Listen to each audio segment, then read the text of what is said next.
Assalamu alaikum. Thank you for joining us on another episode of Justice for All Now. You can watch us on Muslim Network TV, America's only Muslim focused network. It also broadcasts in Canada and Mexico. We're on 24/7 on Samsung Galaxy 19, on Roku TV, Amazon Fire TV, and soon Apple TV. On average, nearly 20 people per minute are physically abused by an intimate partner in the United States. During 1 year, this equates to more than 10 million men and women. According to a report released by the National Coalition Against Domestic Violence, 1 in 3 women and 1 in 4 men have experienced some form of physical violence by an intimate partner. This includes a range of behaviors, and in some cases might not be considered what we generally refer to as domestic violence.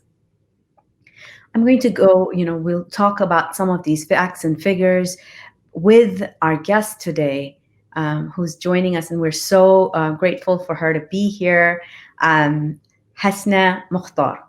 Hasna is a writer, Fulbright alumna, and a PhD candidate at the Clark University. After graduating in 2015 with a master's in international development and social change, Hasna developed a passion for transdisciplinary approaches to addressing gender-based violence in Muslim communities. Her research, writing, and activism focus on amplifying the voices of Muslim women and tackling the injustices of gendered violence. Hasna is a storyteller at heart. In 2006, she worked as a journalist in Arab News, and later her articles appeared in several publications, including Fortune, Yahoo, Bustle, and Alt Muslima. You can read her work at hasnamukhtar.com. Currently, Hasna is associated with the Peaceful Families Project, and we're ever so grateful for them for connecting us with her. We welcome Hasna, and most of all, Hasna is a survivor of domestic violence. Assalamu alaikum, Hasna. Wa alaikum assalam wa rahmatullahi wa barakatuh. Thank you so much for being here today. Alhamdulillah. Reading your story, mashallah, such an inspiration, so much strength. And I just would like you to let our audience, know about you. Who are you and what is your journey? First of all, thank you so much for the opportunity. It's really wonderful to connect with you, Hannah. I am really, as you mentioned, I'm currently in my final years of doing my PhD work. My research focuses on gender-based violence, which is a topic that I've carried on with me, not because of the degree itself, but because it stems from my own personal experience. Growing up, I have been subjected to domestic violence, physical, spiritual, psychological, in so many forms. And when you grow up in a sheltered environment and there's no access to information, there's no access to resources, and all you know is your limited experience, there's not much you can do basically except for doubt your own, what your heart is telling you about what you're going through. And then, of course, there's definitely the familiar and the cultural pressure of trying to, twist some of these experiences into having to justify or to kind of legitimize what abuse and what not is abuse. And so, alhamdulillah, I'm in a much better place right now, having gone through a lot of seeking help for myself, because I don't think I would be able to do this work if it wasn't for the healing the journey of healing that I've been through. And so, yeah, my role, basically working with Peaceful Families Project, my research as a mother of 2 young boys, and as someone, I carry this work in my heart. I do it for a living, but I also do it because I know what it feels like to be there. And in my mission and pleasing Allah subhanahu wa ta'ala, I want to help other women. I want to continue to create awareness. I want to understand more. I mean, one thing that I've learned through the past couple of years in my PhD program, that it's not a violence is not a black and white thing. It's a very complex, complicated issues that requires us to have a lot of nuance and understanding of the multiple forces and multiple intersections of systems of oppression, of beliefs and ideas that continue to perpetuate that kind of thinking. So I would like you first to start off with the Muslim community.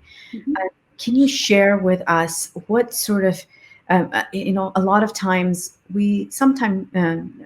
a lot of times we tend to live in a bubble and we think that these issues don't affect us, and people who write about these issues or bring them up to light are often sort of thrown to the side. People consider them, oh, these are just feminist views, or people this is beyond Islamic terminology. There's no such thing as domestic violence in Islamic terminology. I've had that lobbed at me many times. So where do we stand in the Muslim community in the United States? And you can talk globally as well, but I'd like to concentrate perhaps North America. Where do we stand? What are the numbers like? Well, according to a survey that Peaceful Families Project, in partnership with the Sakina Project, they've done in 2011. I mean, it's a little bit outdated, but currently there's work to kind of create an updated version of that survey. 801 respondents have responded to the survey. So 2 out of 3, which is basically 66% of Muslims who took the survey, knew a Muslim who had been physically abused. That's a really large percentage. And among those who identified as community leaders, 80% said they knew also a Muslim had been abused. In terms of the people who have been abused themselves, over half of the survey respondents, like 53%, said they were abused themselves at one point of their life, which means that 1 out of every 2 Muslims have been subjected to any kind of abuse. And so these are, like, considering like it's 800 respondents only, it's such a large and alarming number and statistics. Like, imagine if we took that survey nationally, we asked a lot more people. I mean, that was a national survey, but I mean, encouraged more people to kind of come forward and respond. I think these numbers speak for themselves. And again, this is the 2011 survey. So I'm sure if we do this again now, we're going to have even more shocking statistics about the prevalence of domestic violence within the Muslim community. And a lot of people don't. Let's define what we're talking about. So let's define domestic violence. How does the organization that you work for define it, and in your studies? Yeah. So domestic violence is a pattern of abusive behaviors used by one person to gain and maintain power and control over another person in the household. So domestic violence usually refers directly to any kind of abuse that happens within the household. It could be physical, beating, hurting somebody, throwing stuff at people. It could be verbal or emotional, psychological, like using demeaning words, swearing at somebody, making someone over-criticizing somebody. It could be spiritual as well, using religion to put somebody down, to condemn them, to kind of shame them or make them feel bad about themselves. Economic, it could be withholding finances. If somebody is dependent financially on their partner or somebody in the household, you withhold money or finances from that person. You basically hold them hostages in the house, mobility, you prevent them from leaving the house, not take care of them, or if they need health, caring. So these are all the different multiple forms of abuse. Sexual, of course, that's the most important one. I forgot. Like, one of the biggest things is marital rape. A lot of misunderstanding about the marriage within Islam is that a man is allowed to kind of have sex with his wife anytime he pleases to, even if that's against her will. But that's not the case, So that's identified as sexual violence. So it comes in many different forms. The term is used interchangeably with intimate partner violence, or IPV. IPV is basically physical or sexual abuse again, but it happens within 2 people in a relationship, and they don't have to necessarily live together. So they could be either together or apart. But domestic violence usually happens within people living in the same household. Okay. And so is the work guided by Islamic scholarship? Is that this is a question that is often asked. So Yeah. a lot of the times, Muslim organizations who are doing this work, Yeah. is that work guided by Islamic scholarship?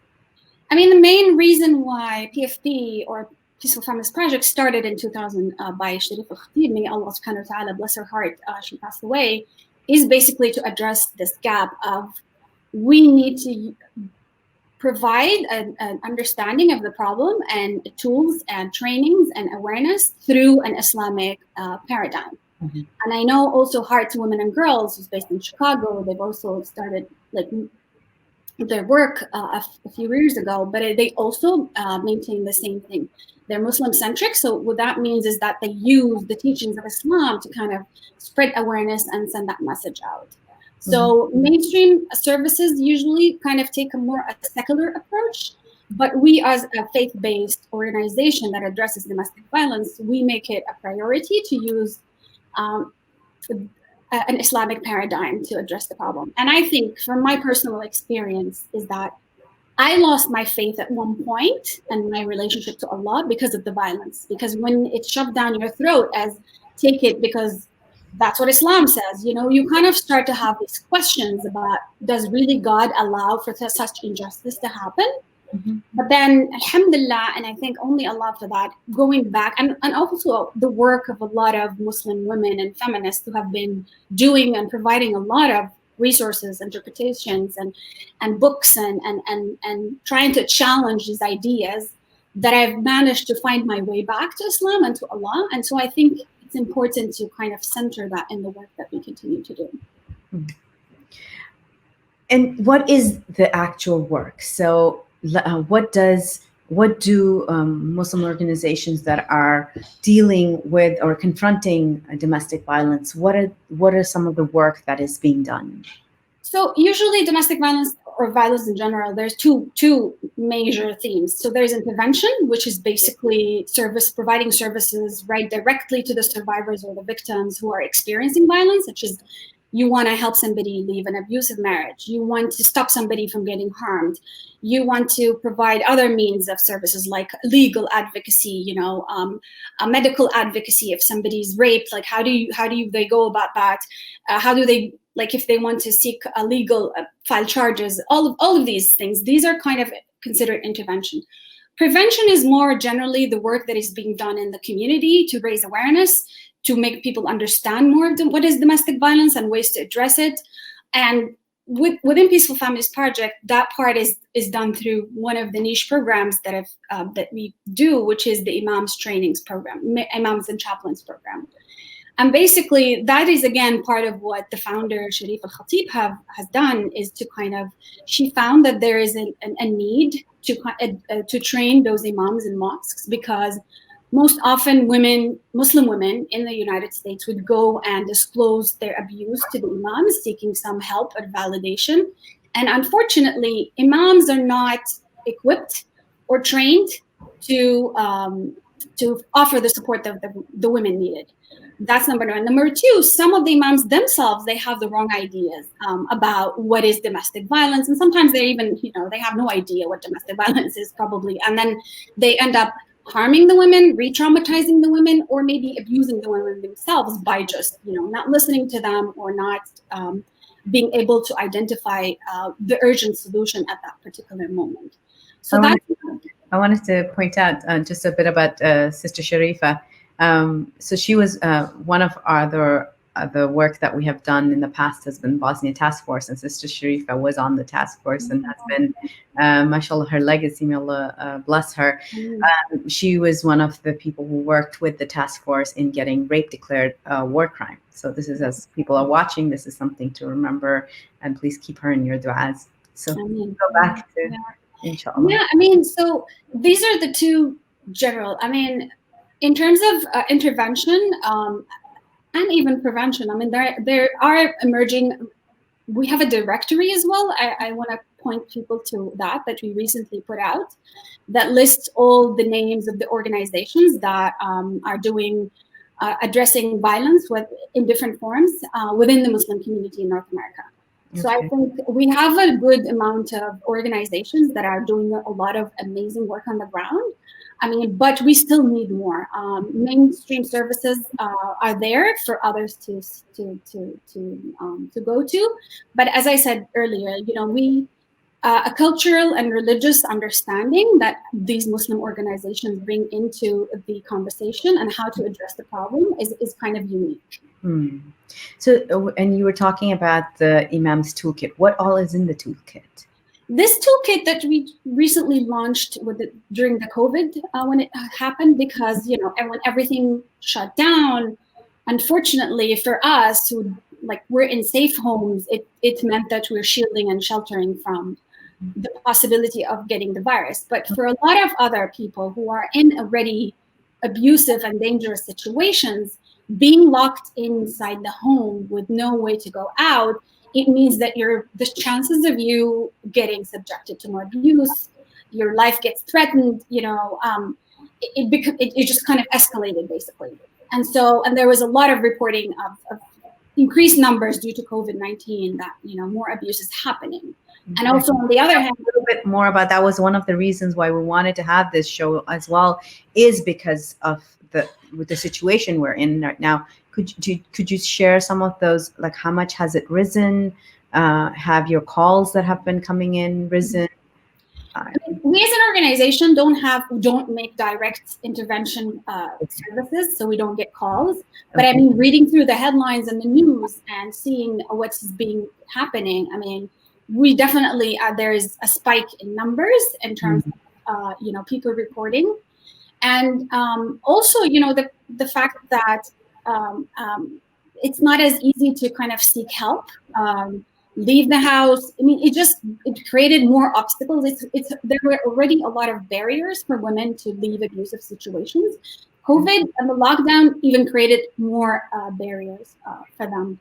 And so the Imam Toolkit was basically a way of trying to have imams and service providers of ways to kind of connect with these women. How do you, because face-to-face interaction is different when then you're talking to somebody through a screen. How do you respect the boundaries? How do you make sure you're with everything, because it's overwhelming as well, on so many levels. How do you make sure you understand and cater to the needs of the person you're talking to? So basically, it's just a lot of tips and a lot of tools that can use by imams and service providers in connecting with women that they're seeking help. So what are some of the tips for those who might be listening today and haven't had, we're sharing the toolkit in comments and also on the screen, and you can go to Peaceful Family Project to get the toolkit as well. But would you like to share some tips? I mean, one of the things that we've heard a lot about from imams is that, unfortunately, people think that imams just are available 24/7 to address issues. And so that kind of creates a burnout sometimes for imams. And one of the things that, for example, that I was put there is that they need, and especially with COVID, now that people are home, people think that, the imam is accessible 24/7 now, even more. So the person has to evaluate whether they're in the right mind frame to kind of talk to somebody who's experiencing abuse, and how does that energy feel. And other than that, it's more like the typical things that you normally would do. Withhold judgment, do not judge somebody for whatever choices that they make, whether they leave or stay, whatever happens. We have to approach this work with a lot of compassion and withholding judgment. I mean, unfortunately, we absorb a lot of the stereotypes around survivors and the victims, why is she staying? Why did she dress that way? And these are all victim blaming tactics that I use to kind of blame the person who is being hurt and harmed, rather than holding the person who's doing the harm accountable. And so, I mean, the Prophet ﷺ said in Hadith, and that's something that we constantly use at PFP, is that help your brother or your sister, whether they're oppressed or oppressor. So we know how to help the oppressed, but how will you help the oppressor is by stopping them from causing harm. And the general framework of Islam does not accept oppression in any form or shape. So this is something, so you withhold judgment, you deal with compassion, you also like read the body language or the voice, like you read somebody's voice if they're talking to them. Are they in danger? Because sometimes people are in danger, but they cannot speak. If your abuser is with you, you have to learn and be attentive to the ways that they're trying to tell you something. Their body language. That's something else to keep in mind. And always like take care of yourself as someone who is, trying to support others. You take care of yourself and your well-being and your energy so that you are at your best. And because when we're at our best, we're able to cater to the needs of those around us better. So, since you began your work, has anything substantially changed in the amount of domestic violence reports that you have seen? Or how has the work changed over the past, perhaps since this survey was taken in 2011? How has the community response changed? Yeah. I mean, I haven't been with PFP for that long. I just came like a couple of months ago with them. But I know from just reading and learning and through my doctoral research is that unfortunately the numbers are going up and they're not going down in terms of the cases. And that could be mainly to the fact that there's more reporting. There's always been the issue of domestic and intimate partner violence happening. But luckily, due to the work of a lot of people and a lot of advocates and a lot of organizations and highlighting the issue and shedding the light on it, women are coming forward. Women have more resources to report, to seek out help. So for the numbers to go up, it's not necessarily that they're increasing, but that they may be increasing, but there's also like more reporting happening and conversation. In terms of the response of the people, there is more awareness, definitely. There is more discussion happening, but we need to do more. I mean, it's still not enough. I'm often, told that I talk about this too. I'm such a feminist. But it's not, it has nothing to, like, it is about being a feminist, but it's also about human dignity and respecting human life. I mean, Dr. Ingrid Madison started this project called the Hurma Project. I'm not sure if you know of it. Yeah. And she speaks so eloquently about how Islam values human life. And so if we want to kind of think from that framework, from that perspective, we need to honor our religion by responding to that and having discussions around what is it exactly happening in our communities. Why do so many women experience violence? How do we start to change? And it's not just a matter of addressing individual cases. We need to start to change the systems that we live through. Ideas about what femininity and what masculinity are, what is acceptable and what is acceptable for a man and what is acceptable for women.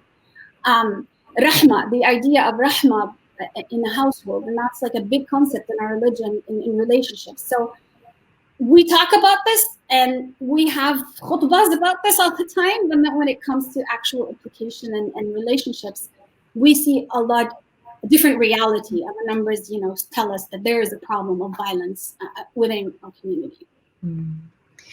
We often hear about domestic violence against women and even children, generally, and especially in the Muslim community. Yet, what does domestic violence look like against men? In terms of Muslim men, I'm not sure. I don't have any current specific. Maybe they're there, but I haven't. It's not my interest to look into them right now because I'm more concerned with women. But according to the Center for Disease Control and Prevention, approximately 1 in 10 men experience violence. But again, that's not to minimize that the violence happens to men, but women are by far the most impacted by violence when it happens, definitely. And men, unfortunately, are by far the abusers and the perpetrators of violence. Okay.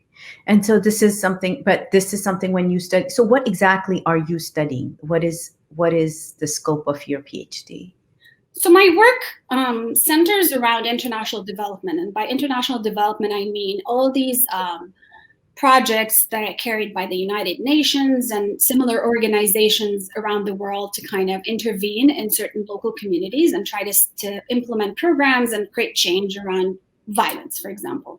So trying to look at that and trying to take a feminist perspectives and trying to think through the different intersecting systems, like let's talk about colonialism, let's talk about capitalism, let's talk about sexism and racism, and how do these all intersect and shape the experiences of Muslim women. But my geographical focus is basically on the Arab Gulf region, considering that I come from the region, and there is a detrimental gap in the literature in English language about this particular topic in that region. But I've also simultaneously, I've done some research on, when I was living in Worcester, Massachusetts, I've done research in collaboration with my psychology professor, Dr. Nicole Overstreet, on the barriers that prevent women from accessing domestic violence services. Mm-hmm. And we've interviewed a lot of Muslim women. And so that is part of kind of gives me some information about what's happening within the North American sphere. And also, of course, also reading a lot of the literature and a lot of the books and the studies that have been conducted in North America. So what have you found in what are the barriers? I mean, definitely one of the biggest barriers for Muslim women have been the stereotyping around, especially when they're seeking services from mainstream providers, about religion and culture. So you come from a certain culture, therefore you are always, by assumption, you're a victim of violence. You follow Islam, therefore your partner or whoever abused you is violent. So these, unfortunately, are very much prevalent. So Islamophobia is real for a lot of these women, and it kind of hinders a lot of women from moving, disclosing the abuse. So in my research, I feel like we're stuck between two ends. On the one end, we have the patriarchy or the sexism and the violence and all of these, systems that kind of perpetuate violence against Muslim women and ideas. And then you have on the other end, Islamophobia and white supremacy and all that, the ideas that kind of also contribute under racism as well. I mean, recently, Dr. Bumi Oyewa Gasakia, assistant professor at Northern Illinois University, she gave a webinar at Peaceful Families Project, and her research basically focuses on the experience of Black Muslim women in America with violence. And it was such an eye-opening and much-needed work because, first of all, there's barely nothing out there about the experiences of Black Muslim women in particular. She talked about the intersection of religion, race, and gender within this domestic violence problem.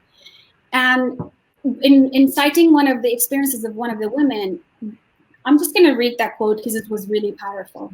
She says, "Growing up in racism, part of slavery, pain was very real for us.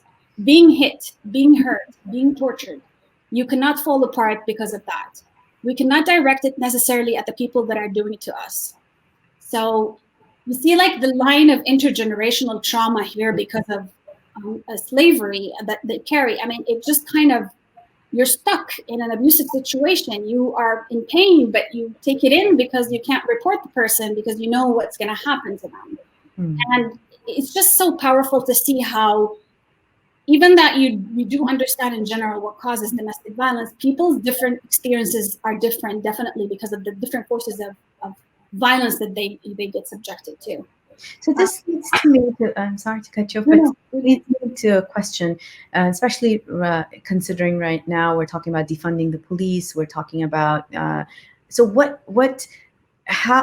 are your recommendations to maybe neighbors or families who know that there may be a domestic violence situation?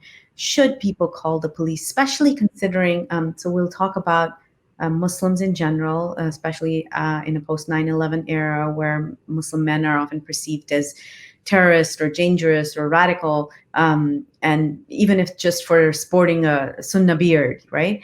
And so what are your recommendations? How does this impact them if police are called during a domestic abuse case? And then if we could also talk about specifically Black Muslims, because then they are at the intersection of race and Islamophobia. Okay.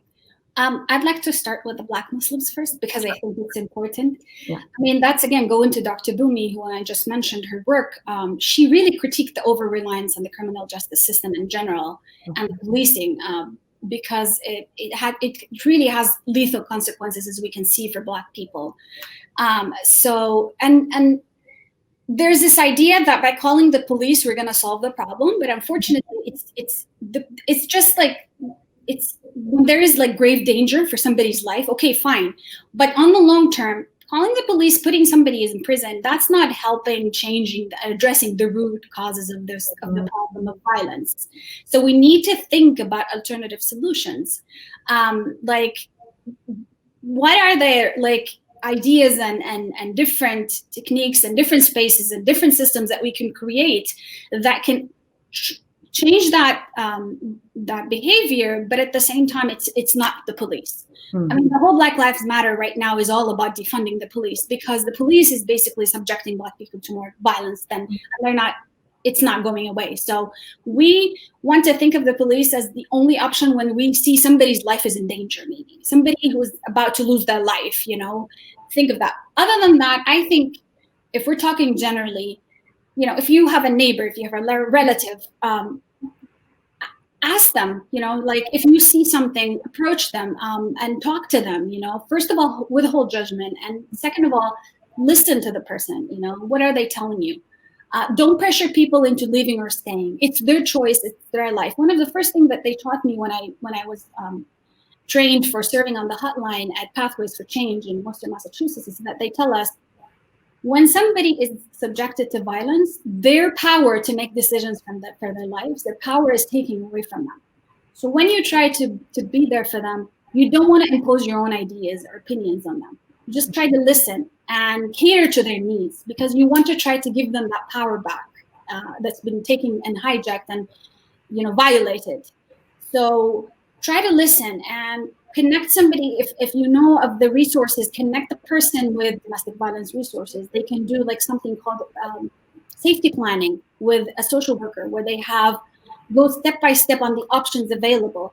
There are shelters, available also for people to leave. And again, these are not options for everybody. There is no one solution that fits everybody. Each case by case is different, and we have to take that in consideration. So I also think, like, Muslim imams, they have an obligation to discuss this one in the khutbahs and then every Friday, like, talk about these issues and try to challenge people to pay attention to everybody around them. Do you see somebody who has suddenly disappeared from coming to the mosque? Do you know of someone who has a history of, black bruises on their body, whatever? Do you know? You have to just be conscious.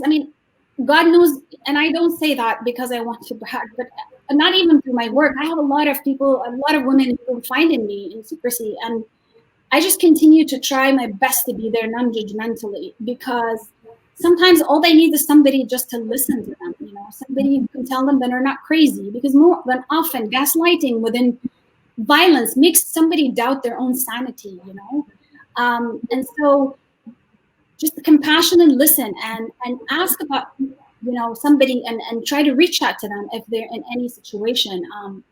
One of the biggest obstacles.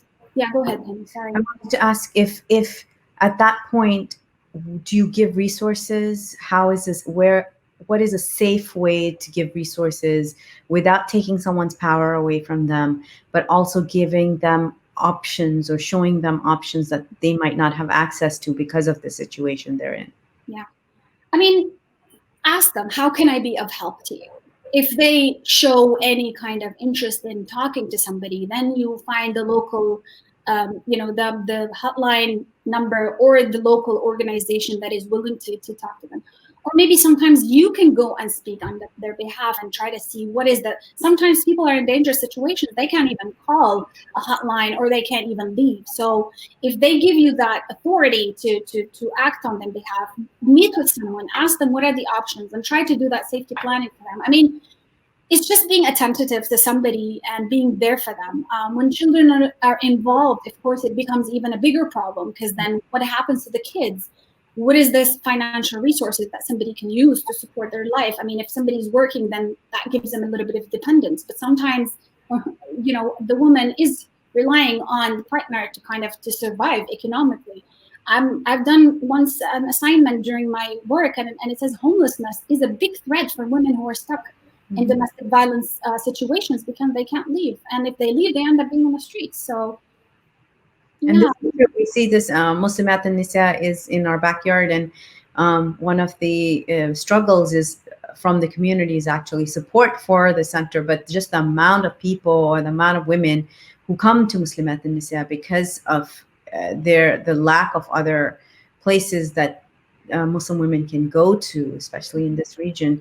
So this is something that is, the homelessness that you were talking about is, and so what making that decision between homelessness, or can you also talk a little bit about like the after leaving being a dangerous time for women as well, because that a lot of times that's what that's the time when a lot of times the community hears about it, because somebody passed away because they found the strength to leave. So is that a pattern?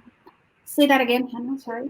So I was talking about the time after someone finds the power within themselves to leave. Mm-hmm. And so if you could talk about that, is that a pattern for that to be dangerous, that time to be dangerous for them? Of course, it's the most dangerous time, that the risk that the person is taking to leave that abuse, because if they're going to somewhere and they know that the partner or the person that they've been abusing them, they're going to look for them, then it becomes like you're living daily in kind of trying to protect yourself from being found out, from trying to be tracked down. And so many cases have happened when the abuser eventually they track down the person, and they either hurt them badly or they just kill them. And it's just happened so many times. And unfortunately, it's just, we need to wake up to the dangers of that. Like somebody losing their life because they left an abusive person, instead of having to challenge that person and try to tell them, you hold them accountable and try to tell them this is not acceptable. So it is definitely, and it ranges differently. Some people, they might not be aware of what they're going through is abuse, and once they know, they just pick up and leave. There are other people it takes them long. And keep in mind that the abuser is somebody who's always probably have a relationship with, somebody you love, somebody who you have some good memories with, even too sometimes, so it's not an easy decision, and we have to be patient with these women unless there is a risk for their lives. I mean, even with that, there's not much you can do. Sometimes women decide to leave and then they change their mind. Sometimes they want to stay for their kids. Sometimes, as I said, for economic reason. It's a very difficult and complicated decision. So, and it depends, each woman, each person, according to their life or their mental health situation as well. Sometimes, as I said, gaslighting from the abuser makes the person get to a point where they doubt everything and every step in their life. And so to get to that point, I mean, there has to be a lot of support and a lot of patience as well for somebody to leave the abuse. So support needed from the immediate family, support needed from the community, and just generally society as well. What are some of if you have any idea of some structural changes within the communities that can help Muslim families? For example, are there any efforts to change laws, particularly when it comes to discrimination or racism once someone leaves, or even as a family is going through this situation? I'm just trying to think of things that can, if there are ways that people can get involved in this advocacy for victims, for survivors, as well as families.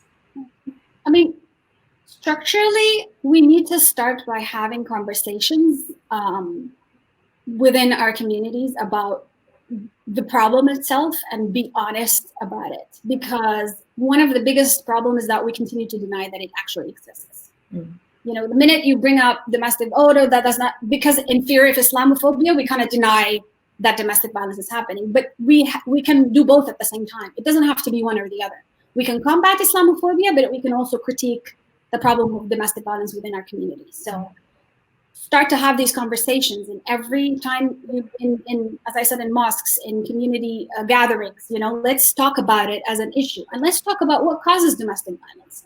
One of the prevalent ideas of that we have is that a man is better than a woman in some capacity. Unfortunately, that is something that is kind of have been perpetuated, but unfortunately, a lot of scholars and a lot of imams who are very patriarchal in their ideas. And so we need to kind of see, where does that stem from? So when we're talking about violence, there, as you mentioned, there's structural and there is the intimate part. The intimate violence and interpersonal violence, doesn't happen in a vacuum. It happens due to the structural violence, due to the ideas of sexism. Men are better than women. It's okay for a man to discipline his wife. I don't know what, women cannot be seen in discussions about women's clothing and whatever they choose to wear. All these ideas contribute to this continuing to dehumanize women, to think of them as less than. And that kind of creates a culture and a society ripe for adopting these violent behaviors to kind of put the woman in her place. So we need to challenge that. Let's talk about that. And again, I go back to, let's think of alternatives to policing and laws, Hannah, there's so many laws. And again, there's a lot of big debate and discussion about something called carceral feminism, which is basically, we think about policing and the laws as the only solution to violence, but it's not. Research of a lot of women that I've read, there's a really good book by Dr. Samina Mullah. It's called the Violence of Care. She basically looks at medical care and the policing system and how that interacts with women who are subjected to violence, and that re-traumatizes them. The whole legal process of women going through the courts, and that is like a continuing wound that continues to happen, and eventually the ideas of evidence and whatnot. We need to, one thing that I probably should have started with is we need to believe women when they come forward. Believe them. How many times have we heard about women making up this stuff? Maybe 1 in a million, So every time something like this happens, it ends up being true. It ends up with someone losing their life. So let's start to believe with the women. Yes, legal reform is needed, but legal reform, when we have laws in the books and then we don't change the actual fabric of our community and the actual ideas that are continuing to perpetuate violence, there's no point. Holding people accountable. I was just having a discussion today with a friend of mine, and we're talking about, and then again, it goes back to personal preference for survivors and victims. But as I continue to do this healing work, it's fine that, okay, let's put people in prison and to hold them accountable. But then how is that changing the community again? The framework of restorative justice is actually becoming more and more appealing to me and to this friend that we were having the discussion. I want a solution that can actually create shift and changes in the person who have committed the crime, to regret that what they've done and to continue to fight themselves and their demons not to do it again. Put them in jail, fine, but then give them an alternative where they can actually reflect on the harm they've done. And then they can. I think in interfaith circles too, I was actually at a domestic violence conference a couple of years ago, and that was something the panelists all were discussing from different faith traditions, was that bringing back people into the church or bringing back people into the temple or the masjid who have been abusers, and now putting them in situations where they can work towards changing themselves. And that is something that at first was some of the people, especially the Muslim women in the audience, who were like, well, we're not even at step one where we're recognizing what domestic violence is, or that this is wrong. And so to have this conversation about, but it was very interesting to learn from the experiences of other faith communities and where they're at now, because they've had a longer road talking about. Exactly. Yeah. Another thing, Hannah, I think that is really important is the center of survivors' voices. Sometimes, unfortunately, when we're doing this work, we kind of tend to forget where we're actually doing it, because there are so many pieces that we have to work with. Getting funding to support our work, maintaining public presence, getting programming out there. But we kind of tend to forget that we need to listen to survivors in shaping the work that we do. Because when somebody comes in and says, this has been my experience and I think this is what should be done, we need to listen to them, because you cannot envision a solution and for the future, for the addressing a problem without listening to somebody who actually experienced that problem. So I think centering survivors' voices and trauma-informed approaches to addressing the problem as well, rather than just having this one general idea of what it should look like and then just going from that. Mm. So, and that's, what you said right there is trauma informed choices. What does that look like for the abuser? I think of when I think of abusers and perpetrators, all this vocabulary to me is very limited. I'm not a big fan of the words victims and survivors, because they're very limiting and very narrow, because it's more complicated than one or the other. But I think just one of the things that we could look at in terms of perpetrators, and I've seen that in my own situation, is that nobody's born and they become an abuser tomorrow, like the next day, There is either ideas, as I said, like wrong gender stereotyping about who should be the leader of the household and how to go about that. There is the religious component of normalizing this kind of behavior and justifying it through religion. There is, but there's also other factors, and sometimes that can exacerbate the problem, like mental health issues, economic issues, immigration status. These things you have to have that all holistic approach to addressing the problem. Mm-hmm. Saying that does not absolve the person of the harm they've done. They need to, and again, I go back to saying this is each person who has been a victim of violence, look at it differently. There are women who want to see their abusers punished, and they have every right to. But there are women who want to see change happen, and so that's where an alternative idea of, as I said, restorative justice come into place. How can we hold these people accountable so that they can recognize what they've done is wrong? And how do we give them the tools and the space and the resources that they can transform themselves? At the end of the day, you cannot force somebody into change, right? Like, we put people in prison, and at the end of the day, they come out and they perpetuate the same violence they've done. You cannot force anybody to change, but the person has to want that change to happen in the first place. And the other thing is, like, we have to have a communal accountability system in place. How many times have we recently heard of imams who have been perpetrators themselves, big religious figures who have been perpetrators themselves? And what have we done? The first reaction to that is that we say, no, they're okay. We start to defend them, and we start to call other people kafirs, and then women are liars and all of that. And it doesn't make any sense. Who are we committed to? Justice or to public figures? Which is the priority here? Allah commanded us to help the oppressed by stopping them from committing oppression and abuse. So we have to set our priorities right. And I'm thinking that happens by having more conversations around this, by centering the issue. And it shouldn't be just the work of organizations who are dedicated to domestic violence, who are led mostly by women. We need to have more men also come and start their own. I don't want to diminish anybody's work. There has been some of that happening, but we need more to come on board. Sharpens steel, iron sharpens iron. That's something that we do, that is, and having that accountability in our circles, and face it, Muslim men tend to move in Muslim men circles much more, and Muslim women, there is that segregation of the genders. So, and having that, like, this is like zero tolerance. What sort of change does that bring? The brotherhood. What does brotherhood mean? What does sisterhood mean? So there is a lot of, like, I feel like a lot of times, yes, there is how we will look at the issue through an Islamic lens, and using that terminology to bring about, as you guys work on peaceful families.